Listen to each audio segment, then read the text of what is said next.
আমাদের সাথে পাকিস্তানের কালচারের মিল রয়েছে, খাবার দাবার রিলিজিয়াস মিল রয়েছে।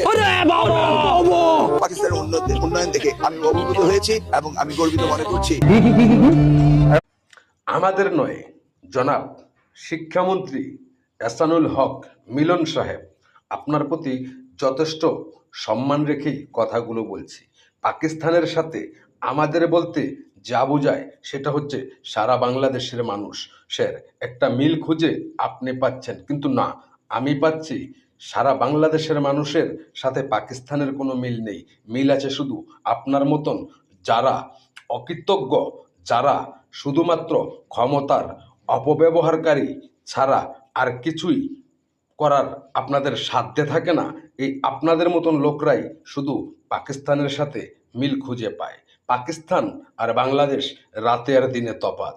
পাকিস্তানে এখন শতকরার মধ্যে যদি 40% লোকই ভিক্ষা করে খায়, তাহলে আমার দেশে শতকরার ভিতরে আপনি খুঁজে পাবেন মাত্র 5% মানুষ যারা ভিক্ষা করে খায়। কিন্তু আপনি কি করে পাকিস্তানের সাথে বাংলাদেশ আর বাংলাদেশের মানুষকে মিলান সেটা আমার জ্ঞানে ধরছে না।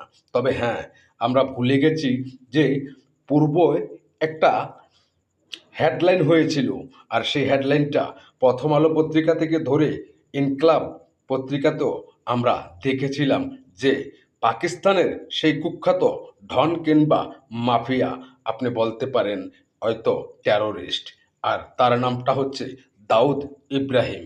আর ওই দাউদ ইব্রাহিমের সাথে আপনাদের বর্তমান প্রধানমন্ত্রী জনাব তারেক রহমানের কিন্তু একটা সুসম্পর্ক ছিল, আর ওই পত্রিকাগুলো সেদিন এই কথাটাই বলেছিল।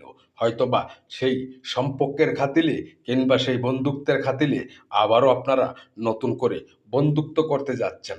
সমস্যা নেই, আপনারা বন্ধুত্ব করবেন যে কোনো দেশের সাথে, সেটা একান্তই আপনাদের ব্যাপার, কারণ ক্ষমতায় যেহেতু এখন আপনারাই আছেন।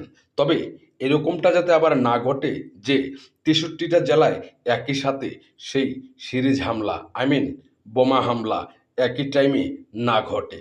আমরা পূর্বেই দেখেছিলাম 64টা জেলার ভিতরে 63টা জেলার ভিতরেই বোমা হামলা, বিস্ফোরণ হয়েছিল, আর সেখানে দায় কিন্তু আপনারই কর্মীরা, আপনারই বর্তমান প্রধানমন্ত্রী জনাব তারেক রহমানই হয়েছিল।